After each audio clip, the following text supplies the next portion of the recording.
Thank you, Dr. Siti Musalmanantan, and it's a very great pleasure to really belong to this young group.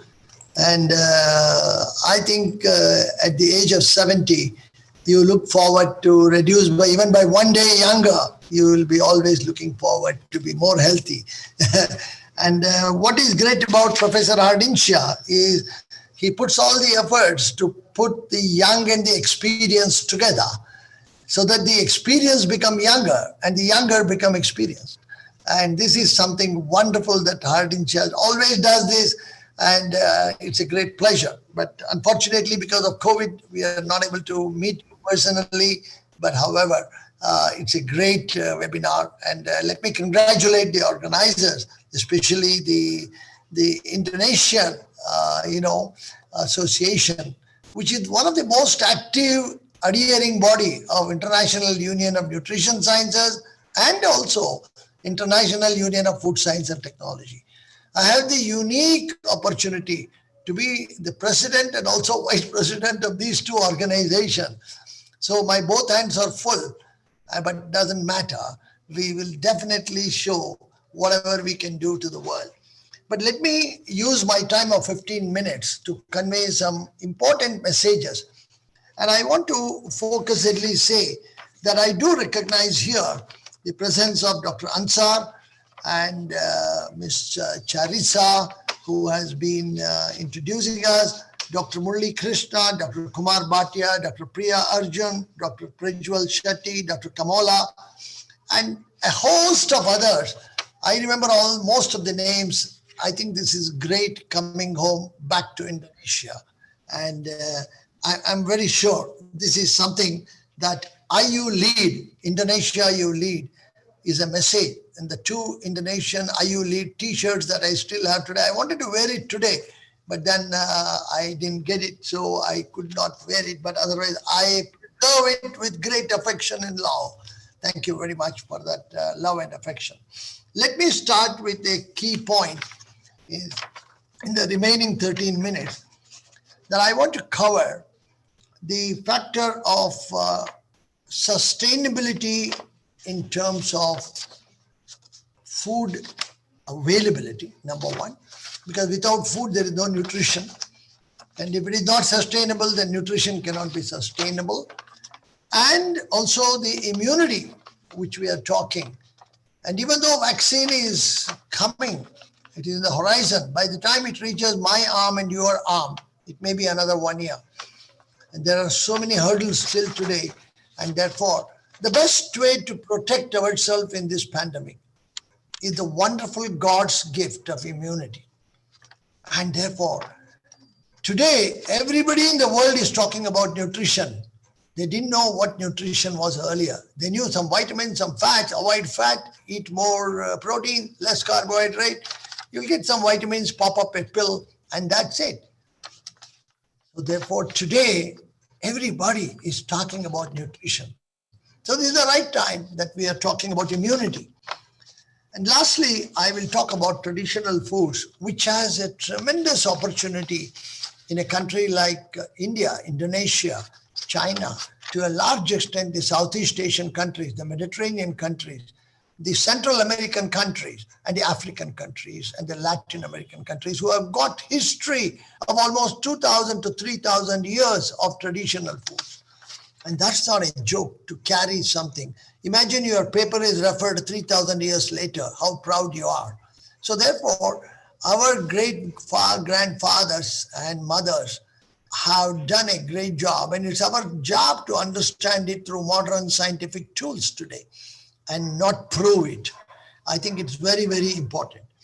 With that, let me start a very important point of the sustainability of food depends upon agriculture. And therefore, what is good for one country, food may not be good for another country because you can't grow that food. So therefore, it is very vital that we need to sustain ourselves with a food that is grown in our country or whichever respective country and try to maximally use it for better purposes. So therefore, if I get from my nutrition from banana, it is very important that this country, my country, grows a lot of bananas. Otherwise, you can see the sustainability has been lost in the food chain today because imports, exports of foods are banned.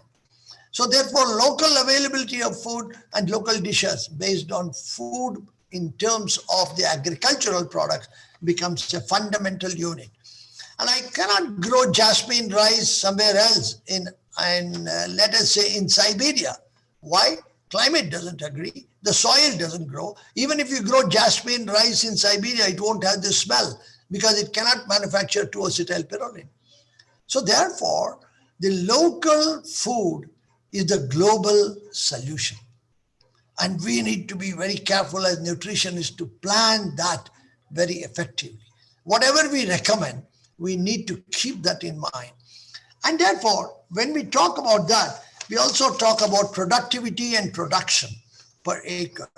The total production may be very high, but the productivity per acre may be less. So that needs to be taken care by backward integration of the agriculture with the nutritionists and food scientists. And when we look at per capita availability, it may be true that all of them are exported and nothing is available locally. So we need to also look at per capita availability and then decide the nutritional requirement of the entire system. But however, when we talk of immunity and food availability and the pandemic, the food matrix is very well balanced. We normally say when you take a grain of rice, you only talk of fat, which is rice oil in it, whatever is remaining, or you talk about proteins of rice, you talk about the vitamins, you talk about the minerals in rice, and you also talk about a small amount of, let us say, oryzanol.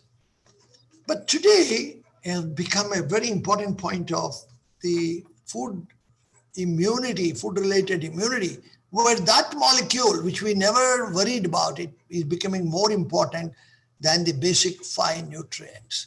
So therefore, the entire nature has provided a whole grain of rice as an example. It could be a whole grain of wheat. It could be a whole grain of maize. But we must understand a holistic approach is the only way for the furthering of immunity.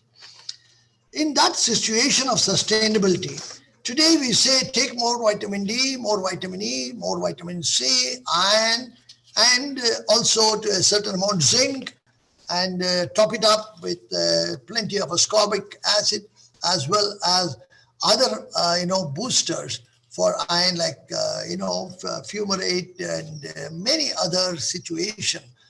But when we talk about the mechanisms inside the body, when a virus attacks the body, it will go through a systematic, well-planned attack on you, which you have no control. The virus attacks, let us say COVID, and then it gets into the cell, and the cell recognizes it. And if you have sufficient immunity, the T cells and the B cells go into action, makes a war, makes a lot of antibodies. And then some of them are stored in the lymph nodes right here, and that's the storehouse of ammunition. Then they start firing, and the enemy doesn't die. But then it demands more nutrition. But what has happened? You have been fasting, you have been dieting, you don't have enough fat to burn energy, and you have problems of a different kind. But therefore, it's true that nature has made immune system with about 50,000 reactions going on in every minute of your life, 24/7. And that does not require your permission, thank God. You would have said, stop it. Then the attack is easy. So it doesn't take your permission. It goes through the system and uses the gut microbiome, which is almost like 5 trillion. And that's the army. So here is a battle that goes on without your knowledge. And you may get a slight fever because of that battle. And then your body, if it doesn't respond properly, what happens to the immune system? It says, I close here. The immune system wants to make you live longer because it's not only one COVID, but there are other hundreds of pathogens that attack you during the day. It wants to protect you from others. Please remember. So it shuts off. So it is very important that our immune system, what we have today, need to be boosted up 5 to 8 times through food-based approach. And you may still have a vaccine, please have it whenever it is available, but back up on a daily basis of nutrition. Nutrition is not a vaccine to be taken once in 10 years. Nutrition is a daily dose of vaccine. If you forget one day of nutrition, that day your immunity is low. And that is the day that enemy is waiting to attack you.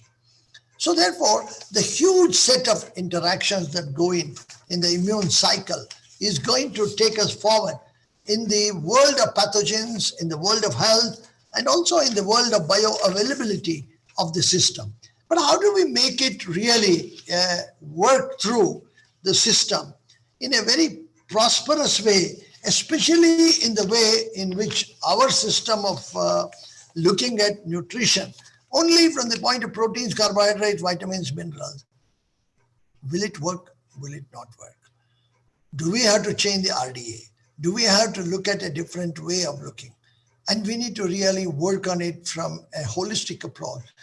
But we also should not just remember only this in the urban areas, but in the rural areas, more than 800 billion go to bed with less than one meal a day. And what happens to their immunity? So it is here, there is a tradition, wisdom, practice, just like the traditional dances you had now, which provides these fermented foods with a large number of enzymes, with a large number of biomolecules, which are needed for immune boosting.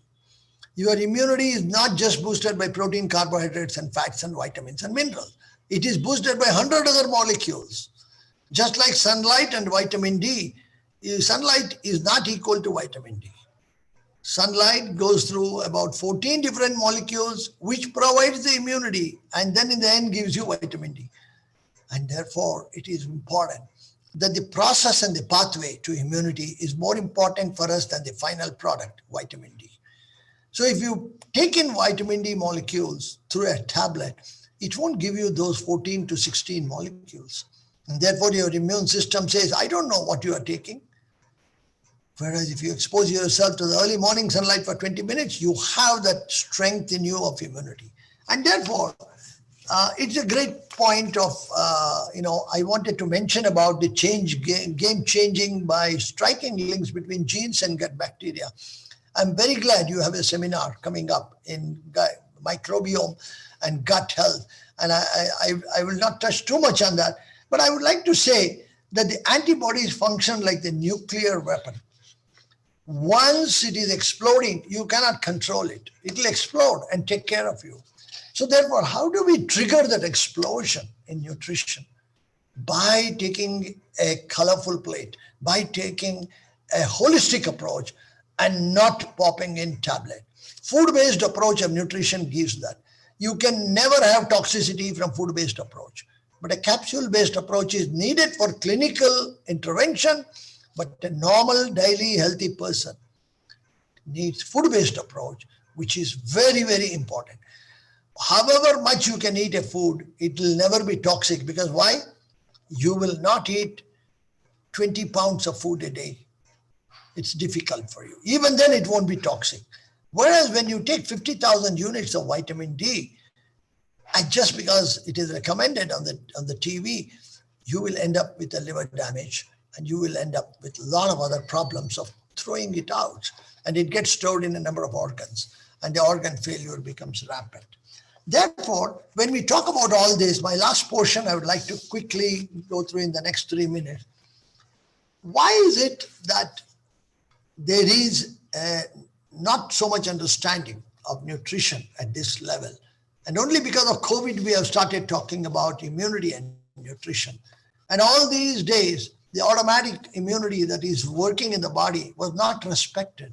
Suddenly we have woken up.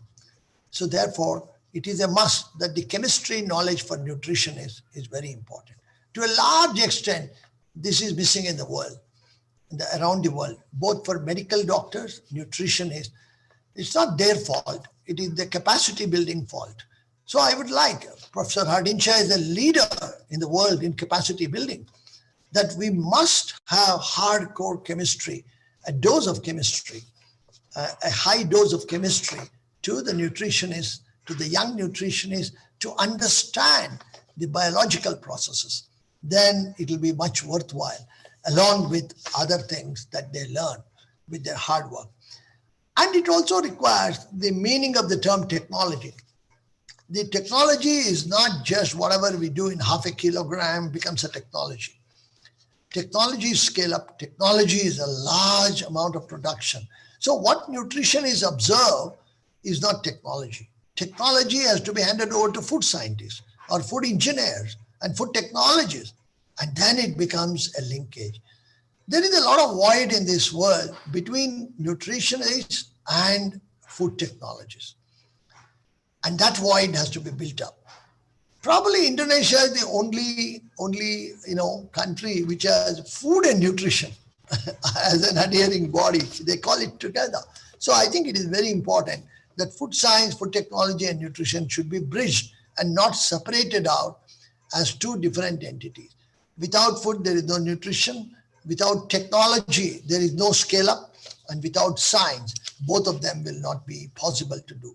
So therefore, integration of food science, food technology, and nutrition is very important. And a dose of nutrition, a mega dose of nutrition has to be given to food scientists and technologists. Similarly, a mega dose of food science and technology has to be given to the nutritionists to merge with each other, fuse with each other, and work together. And I think it is also important that learnings from the tradition, especially traditional foods, is very vital using modern tools. And we have to remember the process of those traditional foods. Just an example of a traditional food in India, which is about 4,000 years old, is documented in large number of Sanskrit literature. And they're written down. The process is important. If you take a particular vegetable, particular grain, you have to soak it, remove the toxicant, cook it at a moderate temperature, and then mix it. And a combination of food is what I'm trying to tell you, not single food. Single food is dangerous, and a combination of food is very important. And a combination will make the holistic approach much more stabilized. And that's where you get number of molecules in one shot. Therefore, lastly, I would like to say both startups as well as giant food companies and nutrition companies today must really invest in capacity building.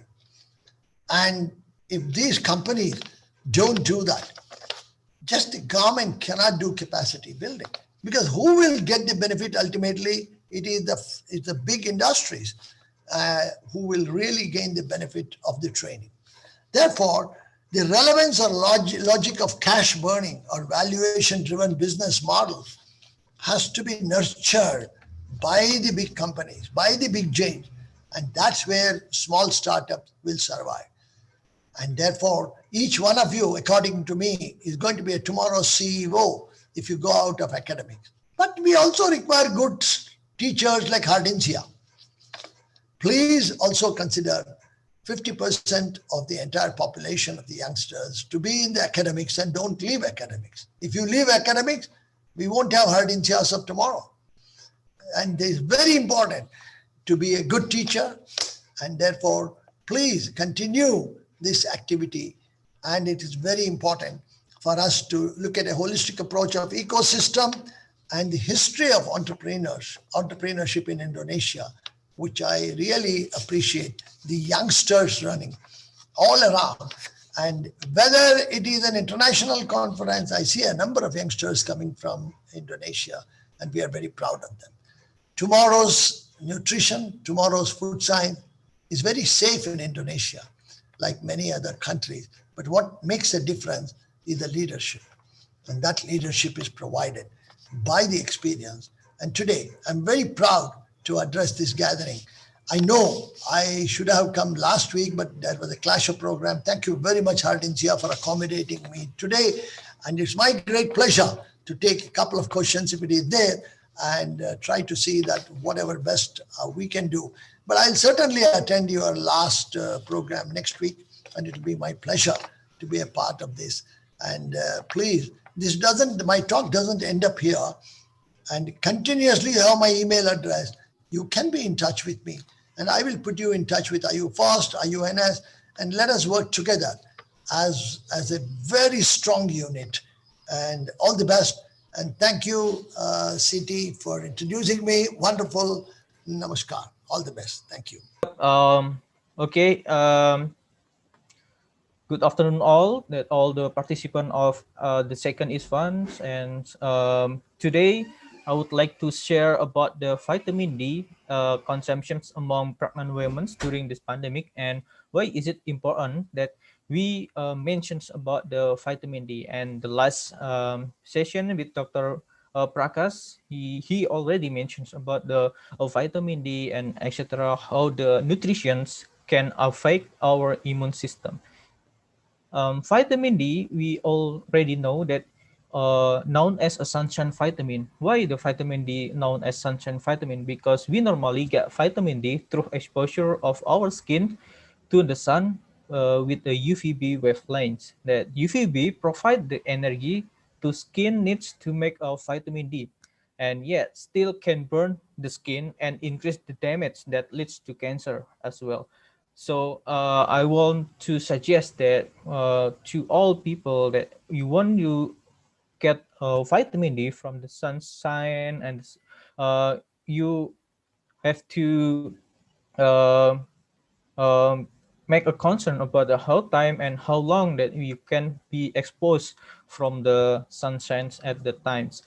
And the important is vitamin D is essential to help calcium and phosphorus metabolisms. And this is very important if we are in the expecting, or we are as pregnant mothers. This is the related factors that leads to vitamin D deficiency status. We can see so many factors that can lead us to be vitamin D deficiency. There are the obesity, and then the style of our clothes, and then our diet and supplement use, fat malabsorption syndromes, inadequate exposure to sunlight as well, and naturally dark skin tone, and etc. We can see a lot of variable that factors that can lead us to be vitamin D deficient cells. But the important is this is two point in about in bottom is like pregnancy and exclusive breastfeeding. This is the vulnerable groups that prone to have a vitamin D deficiency status if you are in the pregnancy and you are in the exclusively breastfeed your infants. And this is the physiological functions of vitamin D. Vitamin D is also known as a prehormone vitamin D, or we can say it, calcitriol. Vitamin D active form 1.25 hydroxy vitamin D. You can regulate and can do biological actions in our body. Then the regulating calcium and phosphate absorptions and control blood pressure is one of the key point of vitamin D in our body. Uh, it will help to build bonds and keep bonds strong and healthy. And also vitamin D has strong association with promoting germ cell productions and increase the performance of the immune system. This is the correlations between vitamin D and the immune system in relevant with a COVID-19 pandemic. And also vitamin D binds to vitamin D receptor. This is one of the receptor that will work together with vitamin D to initiate cell proliferations and differentiations. And these three key points will affect significantly to the pregnant mother's health in the during pregnancy. This is the important why of vitamin D in maternal and child health. Pregnant women are vulnerable groups, yeah, because she carry a life inside their wombs, and also she needs to provide a nutrition for both for herself and for her uh, uh, fatal during the pregnancy. And this physiological change during pregnancy make pregnant women is as vulnerable groups. Vitamin D deficiency is pandemic. Why? Because about 1 billion people around the world have a vitamin D deficiency. Yeah, neither in the subtropical country or in the tropical country. And adequate vitamin D and calcium status during pregnancy are also associated with preeclampsia, low birth weight, gestational diabetes mellitus, and also bone fragility. And you can see in this picture, there are two factors, extrinsic and intrinsic factors that make vitamin D adequacy is important for pregnant women. In the inside intrinsic factor, women have the increase of vitamin D requirements during their pregnancy because they need to make a lot of calcium absorptions and vitamin D uh, ready to make to help the calcium absorption. If we have less vitamin D or we are in the deficient vitamin D, so we cannot make optimal absorptions in the calcium. But also in the extrinsic factors, we need vitamin D from the sunlight and also from the our daily intake. But this is the important is vitamin D 90 is coming from the our body exposed by sunlight, and only 10% is from our dietary. This is the key point or public health message that we need to be active and more doing outdoor activity in the morning to get healthy sunlight, to get more vitamin D from the sunlight. Now we talk about the vitamin D receptor. The vitamin D receptors found from most tissues and organs of our body. We can find in the bone, brain, breast, decidual cell, heart, immune cell, and also placenta. But the point is, in the decidual, immune cell, and placenta, it will be uh, the main essentials to um, to make the placentations and implantation process during the pregnancy is going well. Is to have placental optimum growth, and also to um, to make sure in the first trimester of the pregnancy they will have a optimum placenta inside their womb. This is the prevalence or the map, the prevalence vitamin D deficiency in the pregnant women's subject. In the Asia, along as 45 to 98% pregnant women in Asia have vitamin D deficiency. And also in the Middle East country, pregnant women between 78 to 100% have vitamin D deficiency in the North Africa as well, and also in Indonesia. The last or recent studies coming up that find the vitamin D status in the pregnant women in Indonesia. If we have a we have a tropical country, it doesn't matter that we have adequate vitamin D status. But in fact, the study said that almost 90% the pregnant women have a vitamin D deficiency status in Indonesia. And we are talking about how the association between pregnant women and COVID-19. Pregnant women or recently pregnant women who are older, overweight, and have pre-existing medical conditions such as hypertension and diabetes seems to have an increased risk of developing severe COVID-19. Due to changes in their bodies and immune system, we know that pregnant women can be badly affected by some respiratory infection. That's why if we are in the pregnancy, we are in prone to be more affected to have severe respiratory infections because the physiological changes and our immune system is in unstable conditions and etc. This is the association between vitamin D and immune system. Why the vitamin D is important to our body to maintain our immune system. Vitamin D also has essential role in the supporting immune system by triggering the immune cells to produce antibodies. And people who are deficient vitamin D may be have immunocompromised and more prone to infections. This is, of course, particularly relevant during the COVID-19 pandemic, as research has indicated that people who have suboptimal vitamin D may be more susceptible to the virus.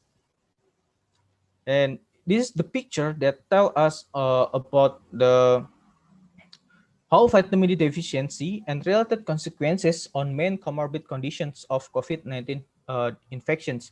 In the vitamin D deficiency, it will be affect the increase the lung injury, the susceptible to infections, and also the smooth muscle calcification is increased, and cardiovascular risk, cardiovascular disease increase, and the blood pressure system, it will be increased because systolic and diastolic blood pressure. And also in the insulin sensitivity, insulin resistant will be um, affected by the low or deficient vitamin D status. But supplementing vitamin D deficient individuals maybe boost the immune system to fight COVID-19 infections and reduce its severity, especially in the people with associated comorbidities. And the supplementation program during pregnancy in Indonesia, we know to maintain the pregnancy health, we always to bring sufficient micronutrient requirements to the pregnant mothers. And WHO has identified that the first 1,000 days from conceptions until a child's second birthday are the most influential in terms of long-term health, making good nutrition and correct supplementations during pregnancy vital. And MMS, multiple micronutrient supplementations for pregnant mothers, has initiated in Indonesia and will be part in the antenatal care in the future after the established research has been done, and also it's safe to consume by the pregnant mothers. In the multiple micronutrient supplementation, there are has like 16 macronutrients, like from the vitamin D, vitamin A as well, vitamin E, C, and also the mineral iron, zinc, copper, selenium, and iodine that provided by the MMS supplementations. And move about the how the vitamin D status during pregnancy. My recent study that um, try to find how the associations between vitamin D status and the term of pregnant, the trimester of pregnancy. That a vitamin D status in early and end of pregnancy had a significant difference in West Sumatra, Indonesia. That women in the first trimester or in the early pregnancy has more insufficient or deficient vitamin D status than women in the third trimester after we follow up the study in the three semester. This is the information that very important, that the women in the first trimester should have give more attentions to their daily intake or their nutrient adequacy, nutrient requirements, to have and make sure that they have a proper nutrient requirement and nutrient intake. And this is why the vitamin D diet and supplementations consumptions will be influenced into the COVID-19, and how the sunshine vitamin cuts the race.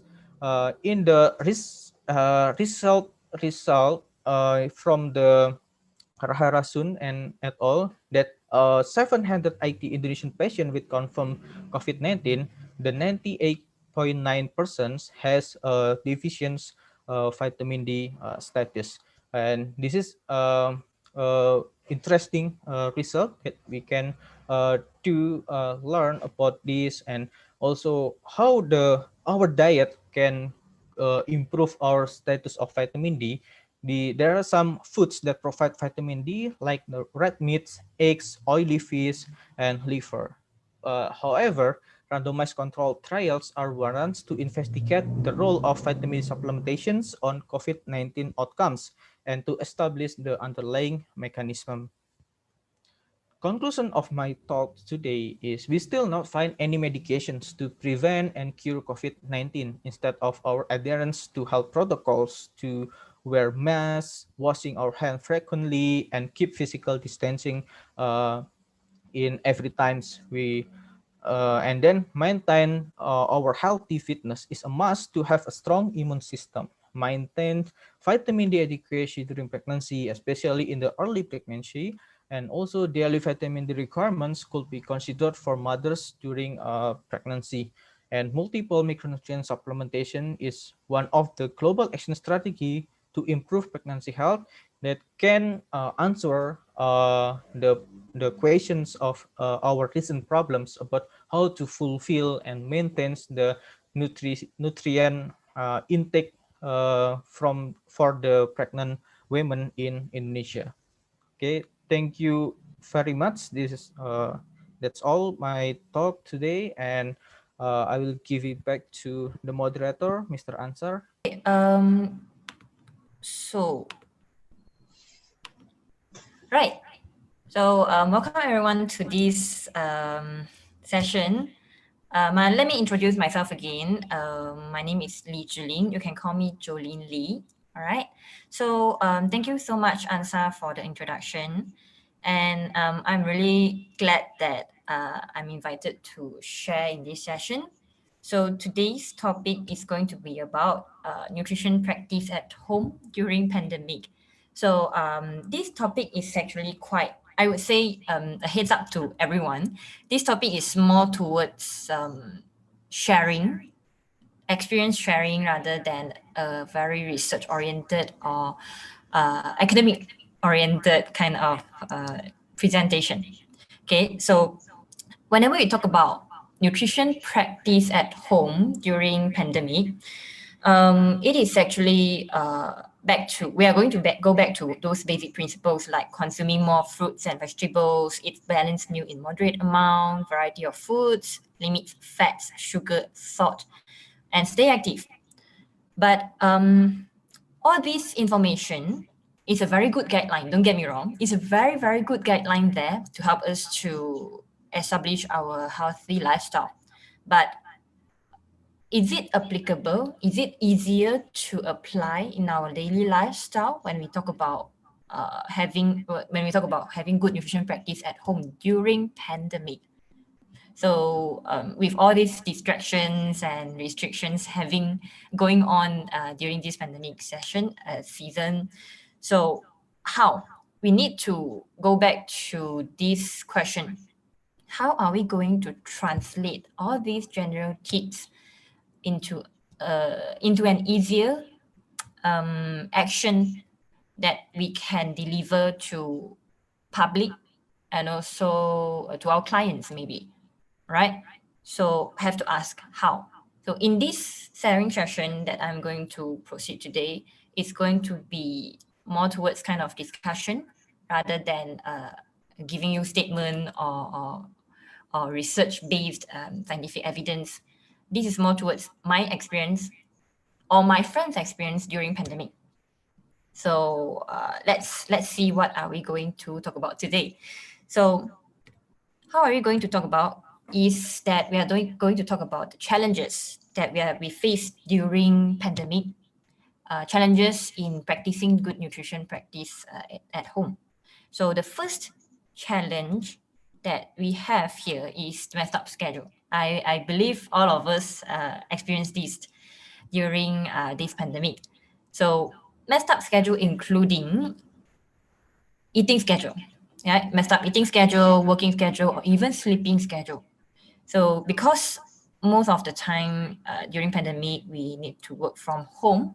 So there is no clear line between work time and rest time.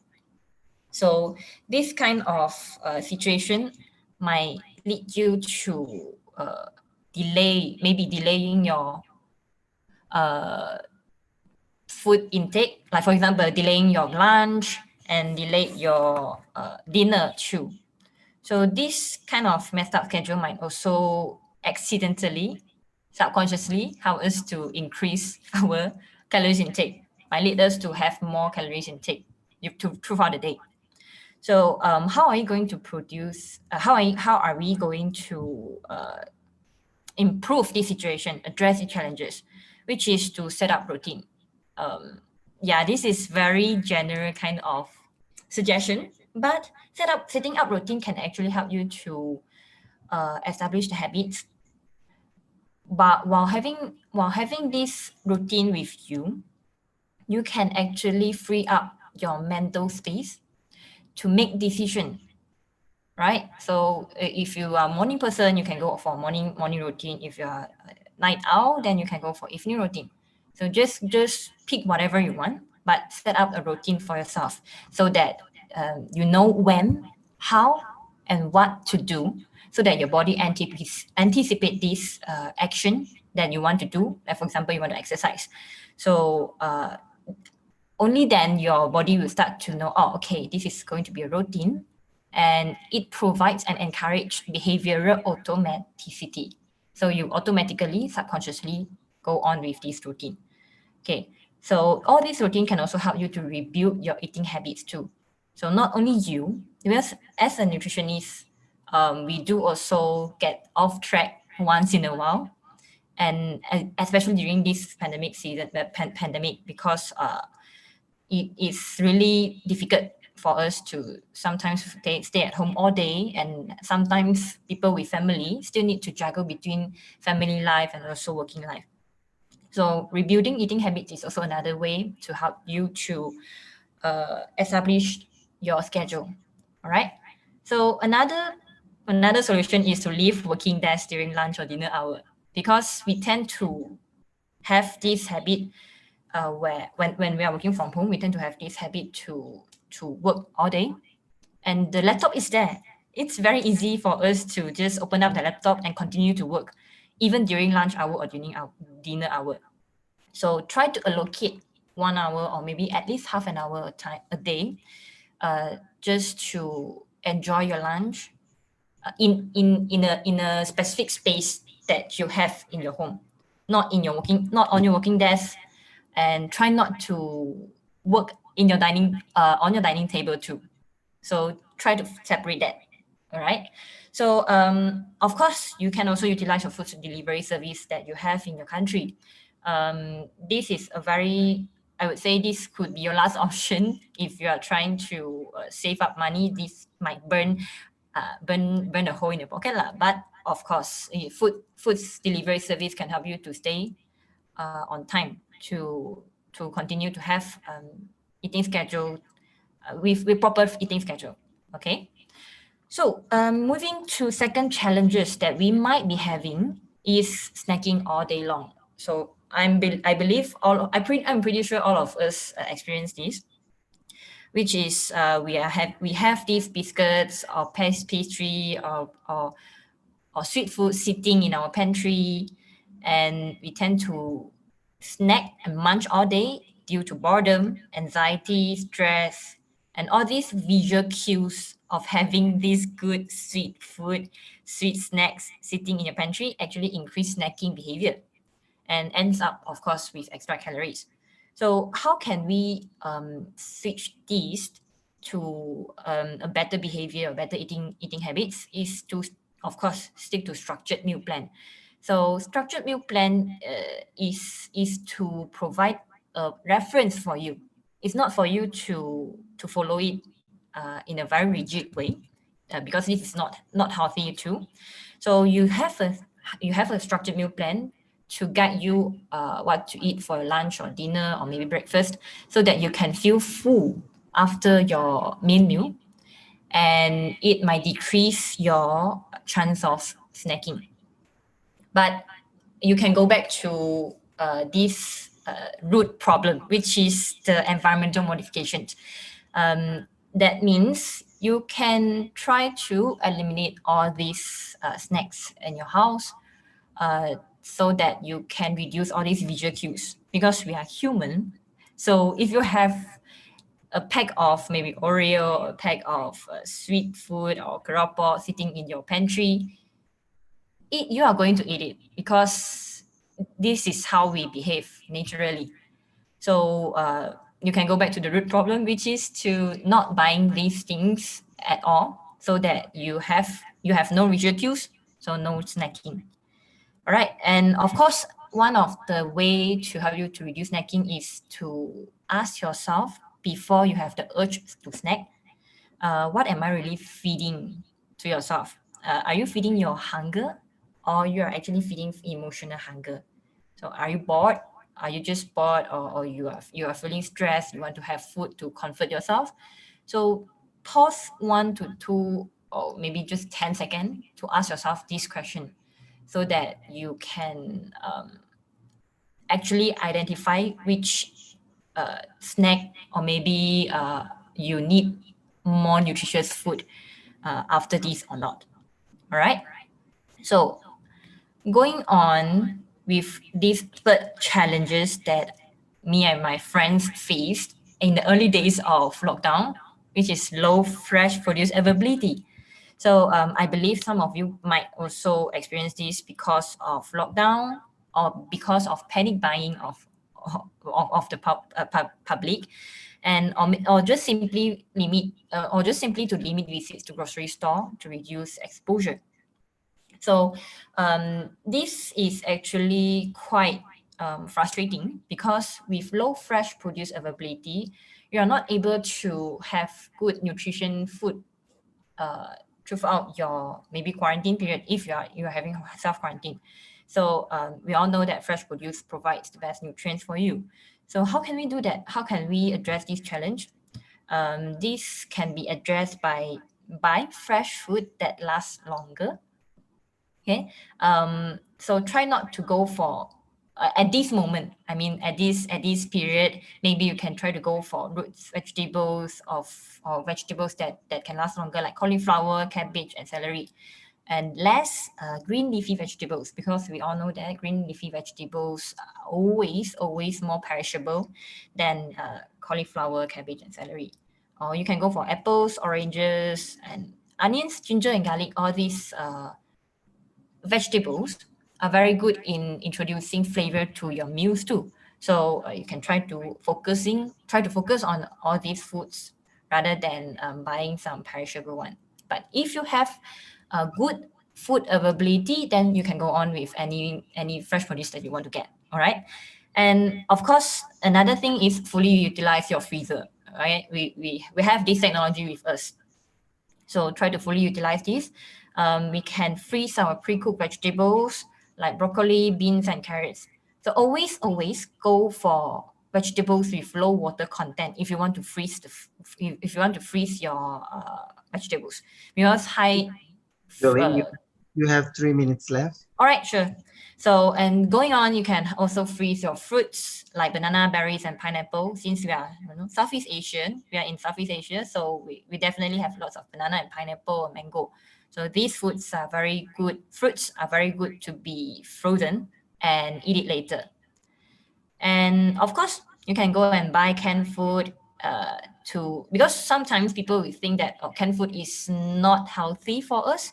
But if you are able to choose canned food with low sodium availability and low in oil content, it is actually very good source of healthy food too. Sometimes vegetables in can is also having the same nutrient content as fresh vegetables too, right? So also another thing is like what Dr. Prakash said, it's time for us to go back to local. So try to focus and buy more local food or fruits so that it's easier for you to access, and it can help the local economics too. Okay, right. So moving on, this I would. Since time is not much leave, I don't have much time, so I probably will skip this. But this is also another thing that we should focus. Try not to have all or nothing mindset during this pandemic, because sometimes people might think, I eat one single so-called unhealthy food today, so I might as well go full blown and eat everything unhealthy. So this might be we might be having this during pandemic, because we deal with foods all day. We need to do home cooked meals all day. So try to choose flexibility and consistency over perfection. All right, no one is perfect. We are not able to do perfectly every day. So try to have flexibility. Okay. And lastly is to cook. Last challenge is actually cooking fatigue. Because we stay at home all day, we are forced to cook ourselves. And so this cooking fatigue might lead you to have unhealthy meals later on because you're fatigued and you go for fast food. You need something fast. So try to plan ahead to help you to address this issue, and cook in batch so that you can freeze your meal and have those meal on your lazy day, and stock up some sauces, herbs, and spices so that you can play around with these ingredients so that you don't feel repetitive in your home cooked meal. Okay. So lastly, I would like to remind everyone, staying healthy is a journey, not a destination.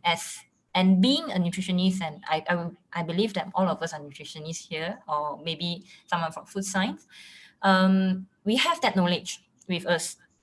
And sometimes we are able to continue and apply this knowledge in our lifestyle. But when we are talking about public, when we are delivering this message to the public, try to go down to their level and understand what's the challenges that they face every day, so that we can translate all these general guideline to a more layman term, so that it is easier for them to apply in their lifestyle. Right. So yeah, I think that's all from my presentation. Thank you, everyone, and I really appreciate this opportunity to have my sharing session here. Thank you. Can you hear me? Yes, I can hear you, but the voice is quite low. Quite low. Okay, let me try to adjust the volume. Is it better now? Okay, it's enough. Okay, so I try to share my PowerPoint first.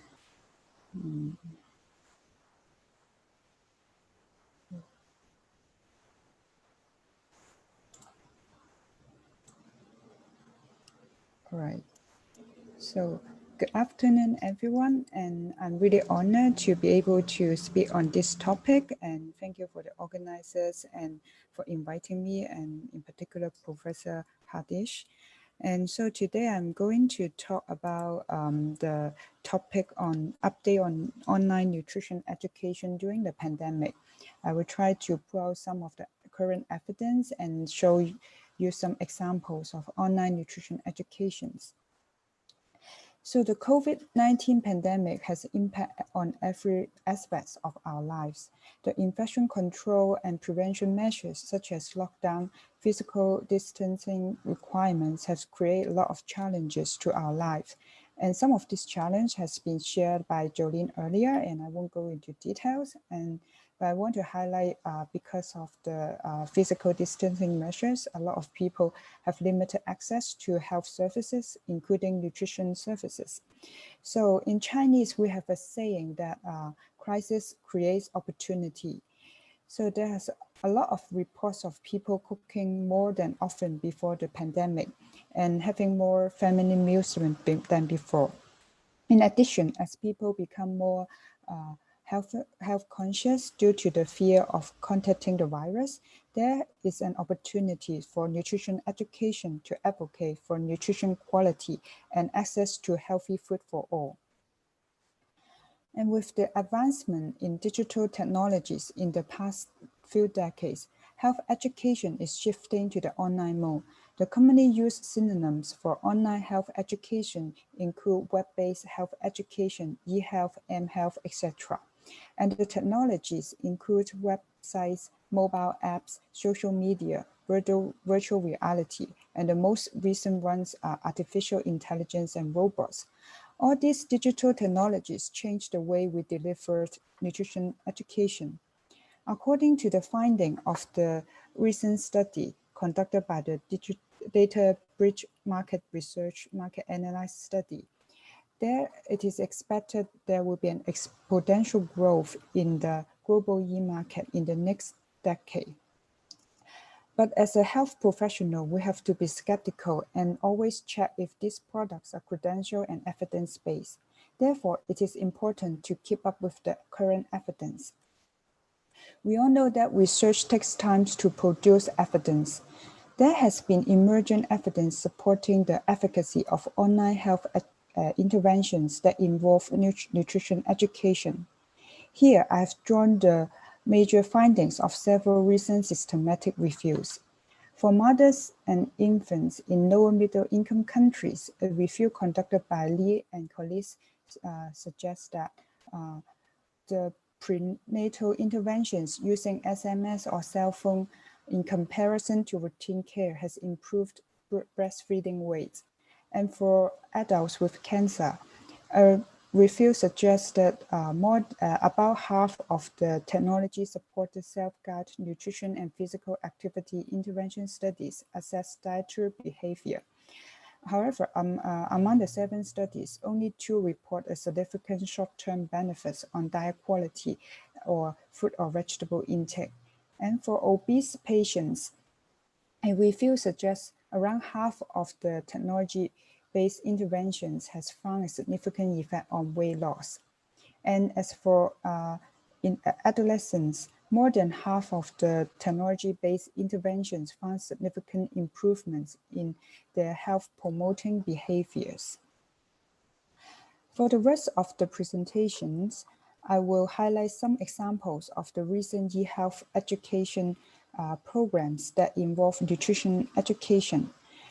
In the first example, this is the WATCH study. WATCH stands for the web-based approach on the dietary management and physical activity to control hypertension. And this is a study developed by a Malaysian research team. And the website aims to improve nutrition knowledge and promote behavioral changes among patients with hypertension. And this website is designed to supplement the hypertension clinical care by providing an online educational tool for patients. Since this website is under development and you can check if there's an update on the progress later, and I cannot show you the real website, but according to the protocols, there will be 9 modules inside this website, including the hypertension facts, diet, minerals, eating out tips, etc. And for this example, I want to highlight that the use of theories in guiding the development of an health education program is very important. And in this example, the researchers applied the theory of plant behavior and the self-determined theory. These 2 theories are very common in this field. And for example, when they developed this program, they have considered the construct of behavioral intention, and the strategy they use is to analyze the pros and cons of food choices and also consider the barriers that patients may face when practicing a healthy diet. And the second example is an Indonesian study, and because the word is in Indonesian, I try not to pronounce because I may pronounce it wrong. And this is a web-based nutrition educational application for West Java traditional food. And this website serves as a nutrition learning media to transfer knowledge and information to Indonesians, in particularly for the teenagers. And the website is provided here, and you can check out the website in your own time. And the application consists of very important information of a certain traditional food, such as where they come from and the nutrition content. I don't know. And the evaluation study has been conducted to examine the perception and acceptance level of teenagers towards the web-based application. And a total of 15 teenagers from Bandung, Indonesia was recruited. And the results suggested that more than 90% of them perceive that the application is user-friendly and the facilities and features of the application are very easy to use. And notably, nearly 100% of them perceive that the application is effective in improving the understanding of the traditional cuisine's nutrition. And there are 2 major suggestions in this study, including adding the English version of the website and also the general guidance related to Sudanese traditional food. And the next example I would like to show you is a website developed by our School of Nursing. And this website targets the South African minority group, including Indians, Pakistani, and Nepalese. They are the three major ethnic groups in Hong Kong. And studies have shown that the major difficulty experienced by them in accessing the publicly available healthcare services is due to the language barrier, cultural related factors, and the lack of health insurance coverage. So this study aimed to develop a culturally sensitive multi-language health website to promote healthy lifestyle and the prevention of chronic diseases among the South Asian ethnic group in Hong Kong. So I will quickly show you the websites, and as you can see, the website includes some health information for diseases and healthy lifestyles, health screening for cancer, and some myths and misconceptions. And this website is available in several languages, including the Urdu, Nepalese, and also Punjabi, and also an Indonesian version is under development. And for the healthy eating part, the information includes the principles of healthy diet and how to eat healthy and some tips, etc. And in particular, we have developed some of the videos that participants can view in their mobile apps, and these videos features eating healthy and moving more to increase physical activity. And there are also some recipes that we have developed based on their traditional food, and there's some videos and the recipes are shared on the website. So if you're interested, you can check out this website in your free time. So and for this project, an evaluation study has been conducted at the end of the project, and the results suggested that by March 2019, the number of views is around 12,000, and a total of 249 participants completed the evaluation survey, and around half of them were Nepalese. The results suggested that more than 90% of them expressed the website was effective in enhancing their knowledge on chronic disease and cancer prevention, and they are satisfied with the website. And more than 90% expressed the willingness to take actions to eat healthy after browsing the website. And a total of around 100 inquiries were received after this project. And next, I will focus on an example of a application that's developed by the Melbourne School of Public Health. And this programs comprises of 5 complementary components, and it is called My Diabetes Coach. And the 5 components include the app, the user guide, and the website, and also an optional blood glucose self-monitoring device that can be connected via Bluetooth. And this application features a virtual coordinator, and it is called Nora. And you can see the screenshot of the app. And this My Diabetes Coach features a personalized and tailored user experience. And there the modules covering topics of blood glucose monitoring, healthy eating, physical activity, medication taking, and food care. And each of the modules consists of 4 to 12 appointments. And each appointment with Nora begin with a review of the progress. Excuse me. Alice, you have 3 minutes left. Okay, sure. It begins with a review of the progress with feedback, education, and counseling on the chosen topic, and also tips on overcoming some of the barriers, and followed by a short quiz and closing remarks. And this, the development of this program is guided by these theories. And from the website, you can check out the YouTube video that helps you to go through the app. I will just show a few seconds here. Vegetables are essential for good health. They contain antioxidants that protect your artery walls. Yeah, Minerals as you that can help. see in the app, there are some options you can choose, and based on the options, there will be different response from NORA. So this is make personal consultation contacts. Lower your blood pressure. So a study, a 12-month randomized controlled trial was conducted to evaluate this program involving around 200 Australian adults with type 2 diabetes. And the results for adoption and use is very satisfactory.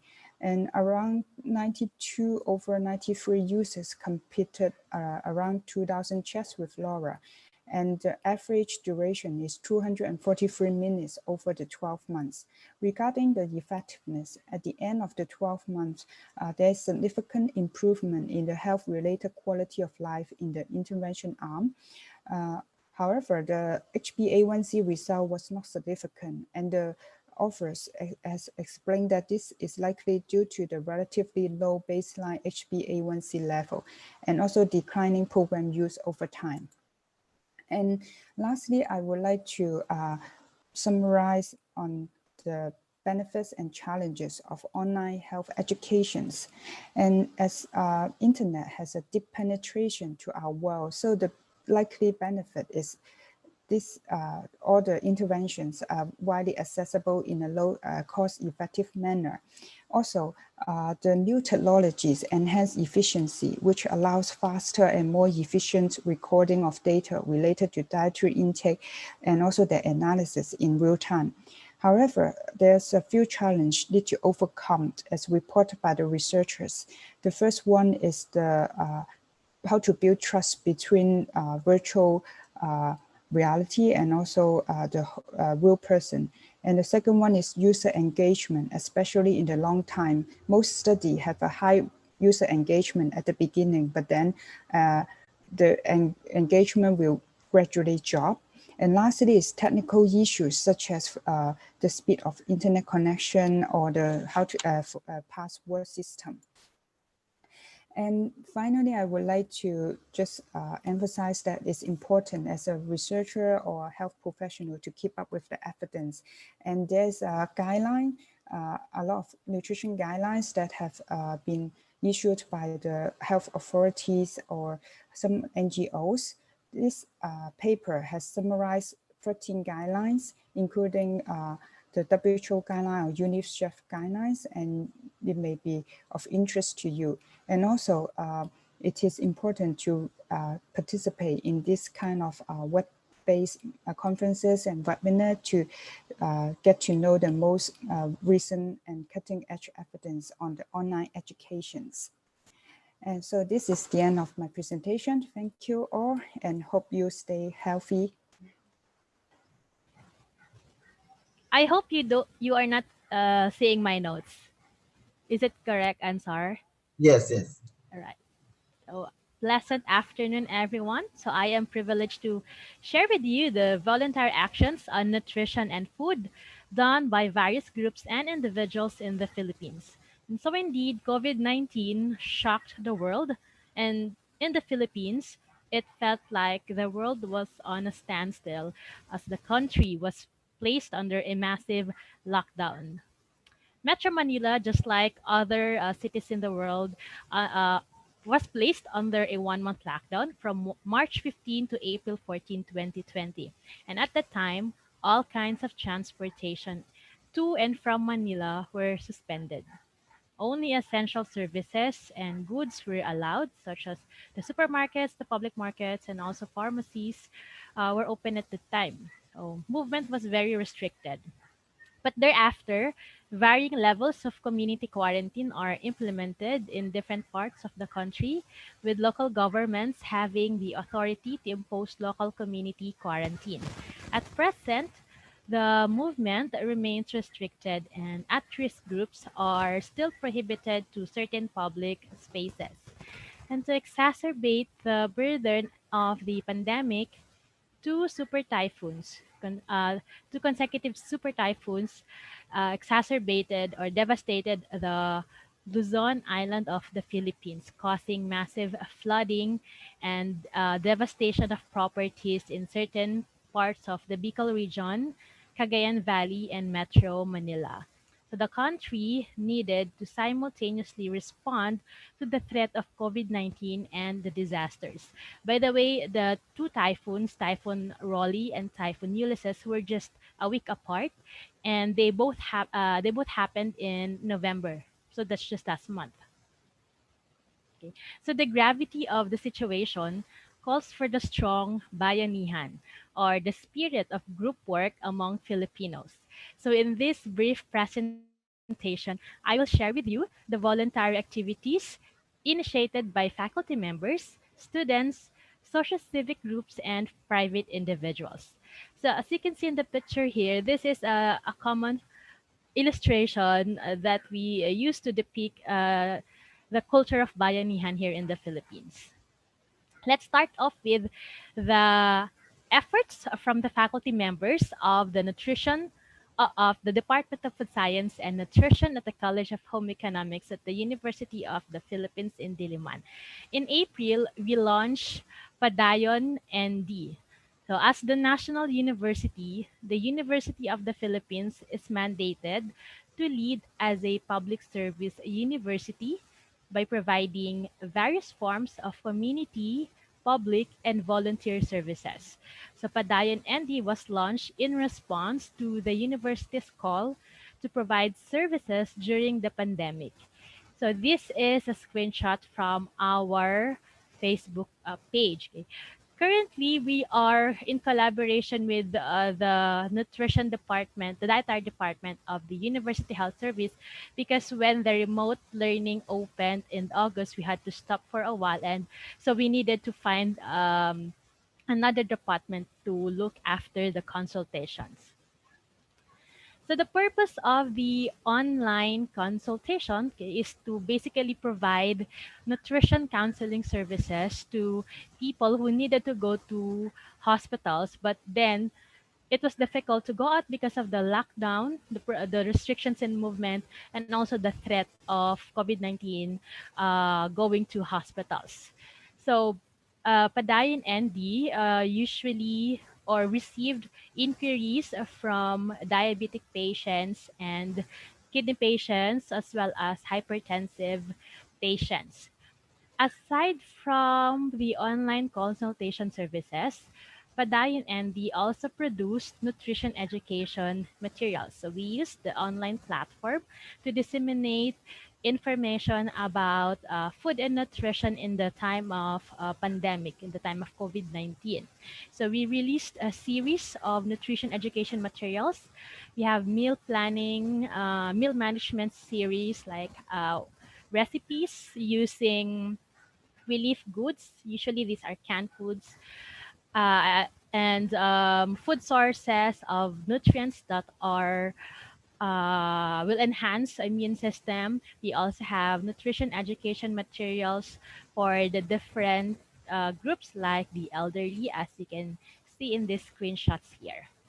And by the way, the most popular posts are those of the recipes, especially recipes using relief goods. Because when the lockdown happened, there were a lot of relief pack distribution. And of course, they wanted to elevate the typical canned goods into something, into a better dish. And so those were formulated by one of the faculty members, Professor Calyanta. And also the production of publicity, of some of the publicity materials, was in collaboration with some of the BS community nutrition students. Now let's head over to the COVID-19 initiatives of the students. So first, I'm going to share with you the efforts of the Philippine Association of Nutrition Alpha Chapter, or PAN Alpha. PAN Alpha is a student chapter of the Philippine Association of Nutrition Incorporated. And they are based in the College of Home Economics in UP Diliman. So one of Pan Alpha's COVID-19 initiative was to provide nutritious meals for frontline workers of the Philippine General Hospital and Fabella Hospital to contribute to enhancing the health and immunity of frontline workers. So the project was done in April and in May. And apart from that project, they are also utilizing the platform as they continue to provide food and nutrition education materials. And also in November, they had a fundraising activity to provide nutrition educators kit to a local health center in an urban community. Next, we have Local PH. Local means luya or ginger, and cal is a short for calamansi or the Philippine lime. Local PH is an initiative managed by two University of the Philippines Diliman in the College of Home Economics. They are taking up food technology. These are Megan Sevilla and Sofia Tagle. So Local PH aims to provide vitamin C rich ginger and calamansi concentrate for frontliners in different hospitals. So this is a home-based production, and according to them, it's just the two of them producing. So it's a two-man team, and they are managing all the production. So currently, they are they are selling the products, and this the funds that they get are used to produce and distribute the same products, the concentrates for the frontline workers of the different hospitals. In another initiative that was born during the pandemic is the Sustainable Gardener. Sustainable Gardener was launched by David Ang, a BS Community Nutrition student, also from the College of Home Economics of the University of the Philippines in Diliman. The Sustainable Gardener is a duly non-stock, non-profit environmental organization committed to engaging itself in activities which aims to promote sustainability and eco-friendly practices while educating individuals how to grow their own food. And together with the Rotaract Manila Metro and the Bless the Children in Tondo, Manila, Dave Ang and his group was able to work on a community garden project using bricks and other upcycled materials in Baseco compound in Tondo, Manila. So Baseco is an urban slum in Tondo, Manila. As you can see here, they have actually completed the urban garden, and they have started with planting the seeds. Aside from this project, the Facebook page Sustainable Gardener continues to provide information about putting up urban gardens, teaching people how to put up urban gardens so that they can be more self-sufficient, which is very important during the lockdown. Now let's head over to the activities by social civic groups. In terms of relief foods during disasters, most often the victims are provided with canned goods and instant noodles. But Art Relief Mobile Kitchen believes in the value of good food for physical and emotional comfort to disaster victims. Art Relief Mobile Kitchen is a group of volunteers whose creed is to feed the hungry through community kitchens. This group is led by Mr. Alex Baluyot and Miss Precious Leano. Both are artists, and they started in 2013, and that was after the onslaught of Typhoon Haiyan. If you're familiar with Typhoon Haiyan, it's the most devastating typhoon in the world, and it hit the southern part of the Philippines. So they recently concluded the 20-day Cagayan Relief Caravan, which provided thousands of hot meals to typhoon disaster in Cagayan province. They finished only yesterday. Another community kitchen initiative is the work done by Climb Against Cancer Pilipinas. This group was founded by an artist, a mountain climber, and also a cancer survivor herself, Miss Nini Andrada Sacro. So Climb Against Cancer has been providing hot meals since 2010. And during the pandemic, her group cooked healthy meals for frontline hospital workers. And they also provided hot meals for the victims of Typhoon Ulysses in Rizal. The group also organizes and distributes relief packages to hard-to-reach mountain areas. A private individual initiative, Project Namnama, was launched by Ms. Elaine Tagodando Saniel in response to the onslaught of Typhoon Ulysses in her home province of Isabela.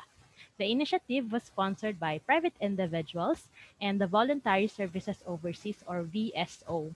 Apart from the provision of hot meals, Project Namnama aims to provide safe drinking water, but with also considerations on the environmental impact of using plastic. So they are focusing on providing portable water filtration systems. They prioritize the submerged villages or communities in Isabela. So this project was actually Carmela, you have recognized. 3 Sorry. minutes left. Okay. You have 3 minutes left. Okay. So yeah, this project was recognized by a local mayor, and the remaining villages or communities were actually given water filtration systems as well. All right, so let's head on to the challenges to voluntary actions in food and nutrition during pandemic. Okay? So first is the logistics. So I've mentioned about the massive lockdown and varying levels of community quarantine. So this limited the transportation, and this was especially difficult during the early period of the lockdown. And then, of course, funding. So many groups were organizing fundraising, and so to some extent there was a fund donation of fatigue, and then access to sites. So because of COVID-19 protocols, there is a need to secure permits and health requirements, and this could lead to delay in a project implementation. And then, of course, COVID-19 threat to volunteers themselves. Food and water safety, which is especially true during the typhoon. And of course, environmental impact when using so much plastics when distributing water, for example, and of course, the food.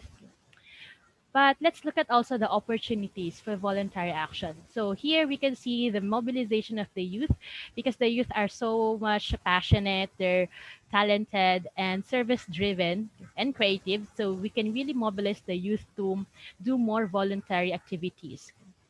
Community participation is essential, and so we've seen this in adoption of the community garden, and of course the collaboration of stakeholders. So different social civic groups collaborated, faculty and students also collaborated to come up with meaningful activities during the pandemic.